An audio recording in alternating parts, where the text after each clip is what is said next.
We are encompassed about by a great number who are spending their time and energy attempting to discern the precise timing of prophetic biblical events. There is no shortage of speculators, rapture watchers, YouTube prophets, social media debaters, whistleblowers, truthers, preppers, patriots. An awakening of every kind is exploding at an uncontrollable pace. Mankind is facing the reality of his own depravity. The concentration of power has demonstrated to be a colossal failure, as thousands of years of governmental history continue to prove. Man is hopelessly corrupt, and when given the opportunity to lie, cheat, steal, and even kill to satisfy the sin inclination, man is a prisoner to his impulses. Now the redeemed who have been given the light of the gospel of the kingdom are not so. They have no ambition to rule over men, nor to pursue the deeds of darkness or perversions. In this hour of awakening, the remnant are awakening from their slumber and remembering the way which was declared from Jerusalem and has been declared throughout the nations. The way, as it was originally called, is the culmination of the ancient prophecies of the coming of Messiah, fulfilled in the life, ministry, death, and resurrection of Yahushua of Nazareth. There remain the prophecies of Messiah ben David, which have yet to be fulfilled in the way we understand them. So we continue to watch for Yahushua HaMashiach, who comes to rule and reign as described in Matthew chapter 25. The obstacles of the true spiritual liberty that Messiah ministered to all who would worship Yahuwah Elohim in spirit and truth are the religious and the spirits of control which govern their thinking. We see in every generation and within every movement of Yahuwah by his Spirit in each age an opposition that appears to be pious and even more righteous than all. The religious spirit, which many have now embraced, has manifested in the Messianic movement to provide another ditch for those escaping the false traditions of pagan religious practices. These seducers lie in wait to deceive the naive who are simply seeking the kingdom of Yahuwah and his righteousness, and instead being laden with the traditions of men Messiah rebuked. Let us be wise concerning these things, and let us examine what is wisdom to be received and what is folly. Shall we expend energy without wisdom? Shall we not take the time to review exactly how Messiah will judge the matters of life and death? So let us not be encumbered by every weight and cunning arguments of men, but instead let us examine with humble hearts the words of our beloved Messiah. Let us listen with sober hearts to hear his voice, because the King is coming. Now any with eyes to see can discern that we are seeing more signs and confirmations of the coming of Messiah than at any time in Earth's history. It is therefore imperative that all wise-hearted and noble citizens of the kingdom of Yahuwah be found faithful. We that shall constitute the household of faith, abiding in the New Jerusalem as Israel gathered from the nations, must be found faithful in the tasks and duties as outlined by Messiah in his clear commands concerning his arrival and his expectations. As we examine the clear and unmistakable expectations of Messiah, we see 7 points of focus that many may miss in pursuit of their own desires or religious activity. These are the 7 signs of the faithful remnant. There are 7 clear expectations of Messiah, which are recorded in the book of Matthew chapter 25, outlined without ambiguity. The people who will be given the seal of the faithful will have these characteristics and shall comprise the group the Bible refers to as the remnant. It is unavoidable that in learning of these 7 signs of the faithful remnant, you will also discern quickly what is fruitless and vain religious activity that is not profitable for the average person who is hoping to hear the words, "Well done, thou good and faithful servant." You will come to see that those who do not have these characteristics operating in them will not give a good accounting in the day of judgment, and should not be followed by anyone, as they are misled and will mislead. So what are the 7 signs that we will see as described in the book of Matthew chapter 25? Number 1 is that these honor Yahuwah faithfully with their firstfruits. The use of their resources is to further the kingdom and minister the gospel.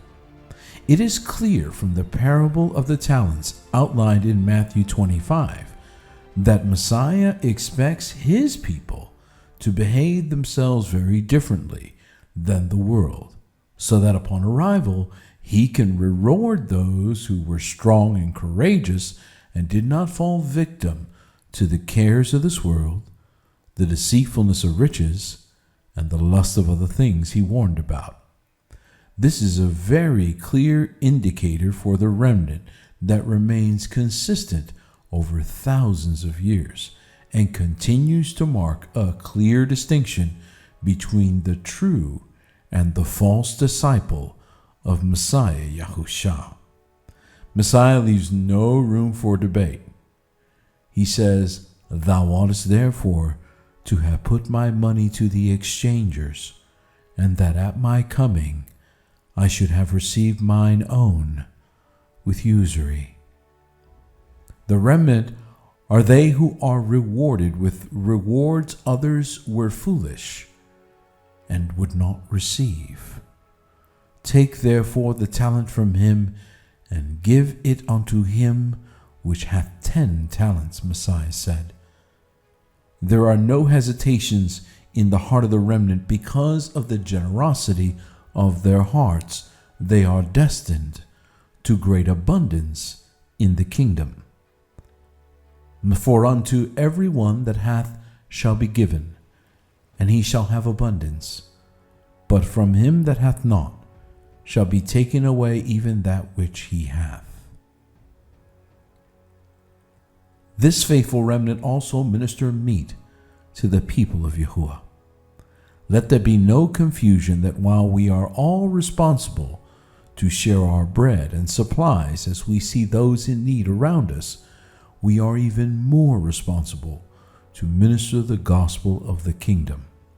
The remnant will be found hospitable to the poor, but even more so they shall be found ensuring the people have meat to eat in the household of faith, as described in the book of Malachi, that there may be meat in mine house, and prove me now herewith, saith Yahuwah of hosts.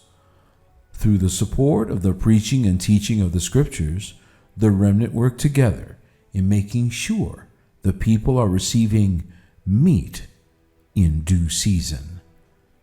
For I was hungered, and you gave me meat, Messiah said.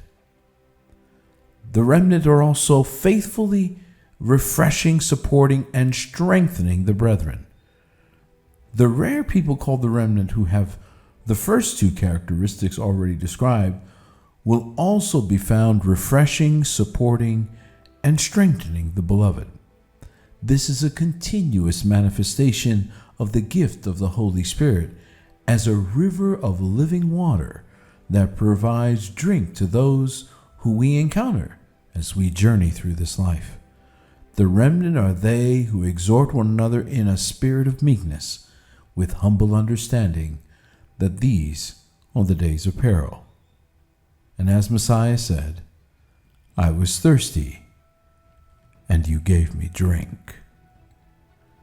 Another characteristic is that this group will reach out and welcome new believers in Messiah. The people who are given great reward at the coming of the King are careful concerning strangers to ensure we are always welcoming to new people who are sincere in their walk with Messiah. While it is wise to be aware of those who would infiltrate to deceive, the remnant are courageous and enter into relationships as they are led of the Ruach HaKodesh. The King will ask us all if we made accommodations for those who felt alone and homeless in our world.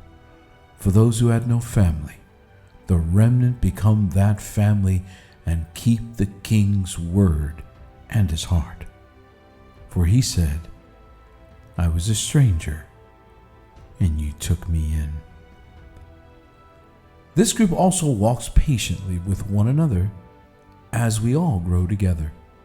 Each member of the remnant, who are highly commended by the King upon arrival, had to themselves become naked and vulnerable and honest in order to receive the full measure of atonement. Seeing the naked and uncovered, the remnant are found faithful before the King to help clothe and cover the nakedness of our humiliation, guilt, and shame. After all, Messiah himself said, I was naked, and you clothed me. Messiah praises the faithful who go to them who are sick with the word of cure. This sign remains unto the end as a witness of the faithful remnant who keep the commandments of Messiah to love our neighbor as ourselves and minister healing in Messiah's holy name, not forsaking one another unto the coming of Messiah. The remnant are they who will tirelessly minister healing and encouragement in Messiah to those who are sick and diseased. For they remember he said, I was sick, and ye visited me.